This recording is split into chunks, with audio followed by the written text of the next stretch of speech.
glad you had me over here today at GameCore to talk about conventions and how you can make them more profitable. As you know, being a game store owner from Castle Archon, I know a few things about this because I traveled to Gen Con Origins all around the biggest conventions in the areas and in the world. And I can tell you about how to make them more profitable because it's important. Because it's going to be increasing your capital in a market that you're not exactly around all the time. So let's get started.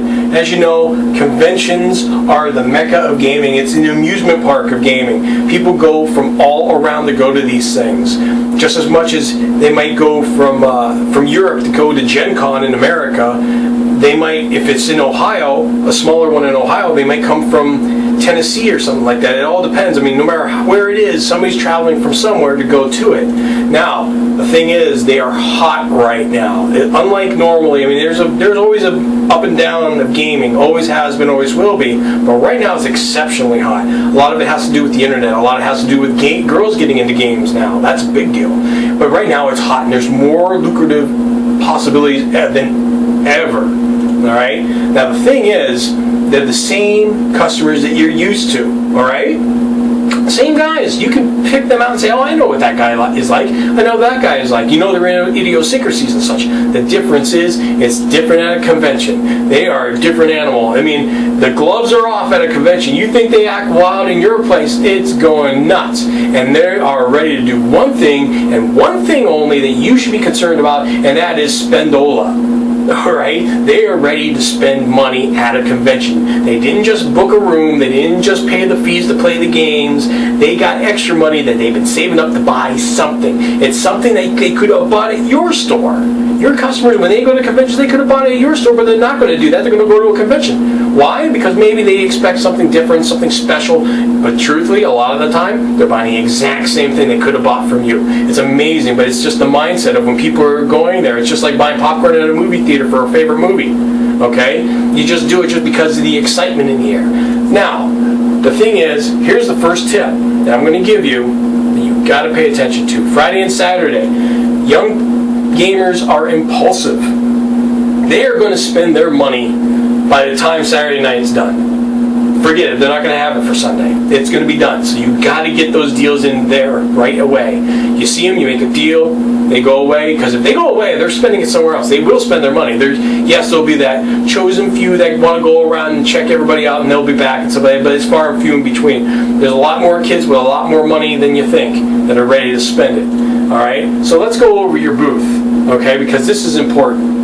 All right, how you structure it is important. So the first thing is, when you have lots of product behind you, it's implied that it's wanted product. Now, I'm not saying put junk behind you and everything like that, but you should really heavily consider buying a lot of product of something that's hot or something that's decent and you might get a good deal on, and just having it just line the walls or up on your tables and stuff, because that means that you are more successful than the other guy who might have the exact same product, but they're just going to walk up to you first. They still might go to him and see if he's got it for less.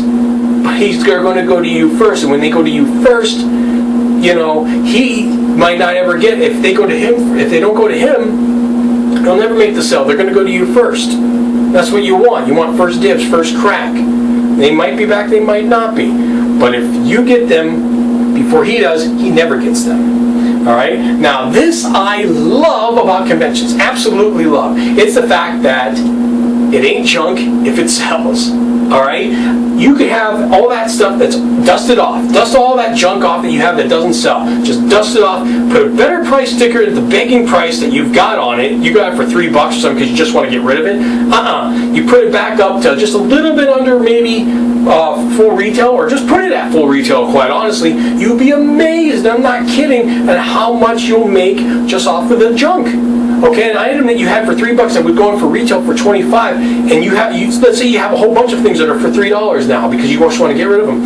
You put them all at $25. You sell one, you've made more than on that one sale than you would have if you sold 8, and now you still got the extra junk there. And you might think, well, I don't want extra junk. Well, you just sold one for $25. Of course, you want that now. And plus, it's good for wheeling and dealing. The idea is, it's new to these people. They haven't seen it before. If you got some weird and esoteric lying around, there's people that are just like, ooh, what's that? That's interesting. And they like the weird stuff. And they got the money to buy it because they like it. And they're going to buy it. And you should just rejoice in that idea because you're going to be able to wheel and deal with the stuff too, make special deals with them and all that. bring that stuff, take the discount off of it, or if you're going to give it a discount, be very modest with it. You'll be able to discount it later if somebody starts looking at it. Say, I'll tell you what, I'll make you a deal, and then you'll be their hero. All right? So let's go over some tips and techniques about selling at a convention, okay? You can't do it just like you do at a regular store. Okay? The first thing is, and this is the biggest thing, passive people make passive sales. You're not going to make any money. You're just not the amount that you could make if you just smile and say, hey, how you doing, and stuff like that. Well, actually, don't say how you're doing. Because, as a matter of fact, you shouldn't even ask them, hey, is there anything I can help you with? Don't even say that. Why? Because their response is going to be no. Don't be a salesman, be a gamer. All right? Get them talking about the game that they're looking at. All right? Because that's why they're looking at it. They're either interested in it or they already know about it. So if they start looking at it, say something like, oh, the orc supplement for that game was really cool, and then just stop. And then let them talk, and they're going to tell you exactly what you need to hear. If they start talking, oh yeah, I thought that was really cool, and da-da-da-da-da-da, don't interrupt them. Don't interrupt them unless you got a sale going on somewhere. I know it's going to be busy and stuff like that, but let them talk for a little bit. Let them fall in love and remind themselves why they like the product. Then they're going to buy it. That's the idea.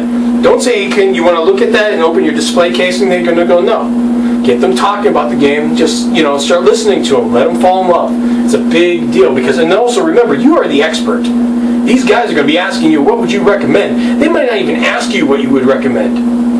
You should be recommending something anyway. Well, I say that, and it's not always about the sales, it's about money. Okay, don't show them the most expensive stuff. Just get that extra money off them. If they bought a game, say, I got this, if you like the thing, and if you want if you want to make a deal, then you can make a deal. But generally, you could just say, because you're the expert, you don't have to discount. Say, I would suggest this because the Dungeon Master screen in this one is really nice and thick, unlike those other thin ones that they've had in the years past. And you could say the most obvious thing, and they're going to be like, yeah, you know what, you're right. I'm going to buy 2 of those and give one to my son that hasn't even been born yet. That's what they're going to do. They're just going to love it. So, now here's the thing about being an aggressive salesman. I don't mean aggressive like I was saying, like a used car salesman, but somebody that's not afraid to talk to somebody. Okay? You're going to get those people that are not going to be really sociable, that don't like talking. Okay? And you're going to risk maybe alienating them, and that might be what you're worried about. Well, let me tell you something. 10 happy customers is much greater than 1 angry one, every single time. Now, the truth is, I'm not talking about a disgruntled person which you totally take off and treat like junk. Okay, yeah, they're going to tell everybody you're bad, and you don't want that. But yeah, if somebody gets a little bit antsy about you and says, I just want to be left alone, I'll just look over here, let it go. Say, fine, okay, that's that one guy. The truth is, you're going to be talking to 10 people and making sales off of some of those people. You can't just be passive about it. Don't be. Go after it. Because haters are going to hate. You can't please everybody. All right? No one style is going to work here. So go out swinging. That's why you're here to make money. You're not trying to be a jerk, but you're not here to just screw around either. It's costing you money to be here. Okay? Now, get the word out and get the word in. This is where you get your business cards and you give them to people. Okay? You give them to people, unlike being at home where your business cards mean absolutely nothing other than being cute. Let's face it, everybody knows where you're at, right? Everybody knows who you are. But here it's more important. You can write things on the back of them and say, I'll give you 15% off next time if I talk to you. If you call in. Here, have that card. Because this is a chance for you to bring customers that are not in your base. You have only such a base of people that are actually going to travel to see you. Here's a people that this is free money. This is free money every chance you get. So discount. Offer a big discount. Who cares? You only make $5 off a $50 product. Who cares? How much did you make before that? As long as you're making enough that's worth your while to package stuff, who cares? And just because you give him a big discount, you give him another big discount later, you give him another big discount, sooner or later, he's going to make a pretty good darn purchase off of you. And you're going to make some money. And you do that multiplied by 10 people, that's awesome. After a while, that adds up.